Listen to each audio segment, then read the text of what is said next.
Bonjour, ici Justin pour actualité-dvd.com et aujourd'hui je vais vous parler du film Sans fausse note, version française de Grand Piano en format Blu-ray.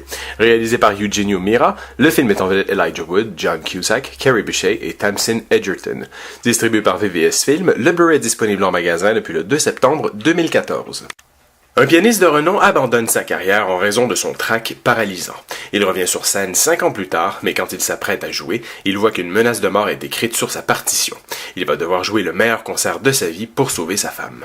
Mis en scène par l'espagnol Eugenio Mira, produit par Rodrigo Cortés, l'homme à la barre de l'excellent Buried, et composé d'une distribution intéressante, ce thriller sort pourtant directement en vidéo le 2 septembre. Thriller en huis clos, Grand Piano tient ses promesses, du moins dans toute la première partie du film, entraînant le spectateur dans une intrigue un peu trop similaire à celle de l'excellent thriller téléphonique Phone Booth de Joel Schumacher, avec Colin Farrell et Kiefer Sutherland dans les rôles titres. Le thriller se déroule pratiquement en temps réel dans un auditorium où le spectateur a le meilleur fauteuil, car tout en assistant au concert, il sait quelque chose que le reste du public réuni ce soir ignore, tout transporté qu'il soit par le retour du héros à la vie artistique.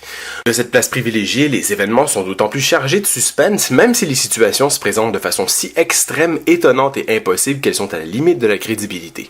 Avec un Elijah Wood assez juste dans le rôle d'un pianiste sujet aux crises d'angoisse et prisonnier d'un stress paralysant, menacé en direct dans son oreillette par un sniper placé dans la salle et prêt à faire feu, on ne viendra pas chercher ici vraisemblance et crédibilité, mais plutôt un suspense assez bien mené, des plans léchés mêlant habilement la prise de vue réelle à l'image de synthèse et de très bonnes trouvailles visuelles. Grand Piano tient en haleine pendant une grosse heure, enchaînant des images inquiétantes avec une tension qui monte en crescendo. Une première partie maîtrisée, marquée par de nombreux clins d'œil aux œuvres de grands cinéastes comme Hitchcock, avec notamment L'homme qui en savait trop, mais aussi Luis Buñuel et son célèbre Un chien andalou, Scorsese et son magnifique court-métrage de Quito Reserva, ou encore De Palma avec ses brillants usages de travelling, de plans steadicam et de l'emploi intelligent de l'espace dans lequel se déroule l'action, toujours sur le fil d'une mise en scène tape à l'œil qui ne manque pas de submerger le spectateur, tout comme la partition musicale écrite spécialement pour le film est composée pour être raccord avec les images qui constituent ici presque un personnage à part entière. Malgré quelques fausses notes, toute la première partie du film est rythmée et bien gérée avant de sombrer dans un dernier acte moins intéressant.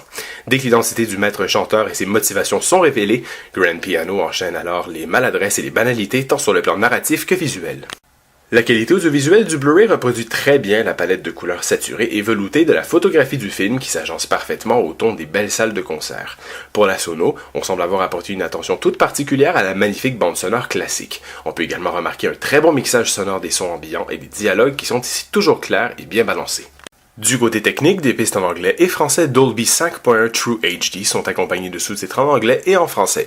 L'image est présentée en format panoramique 2.35. Aucun supplément n'est inclus sur le disque. Malgré ces quelques anicroches, Grand Piano reste néanmoins un huis clos prenant et haletant, un film d'action sans action, un film d'horreur sans éléments horrifiques aux images soignées et inspirées, servi par des comédiens plus corrects dans leur rôle, mais plombés par un dernier acte assez faible et un peu facile qui fait retomber la tension construite pendant la première moitié du film. C'était Justin, merci et bon visionnement.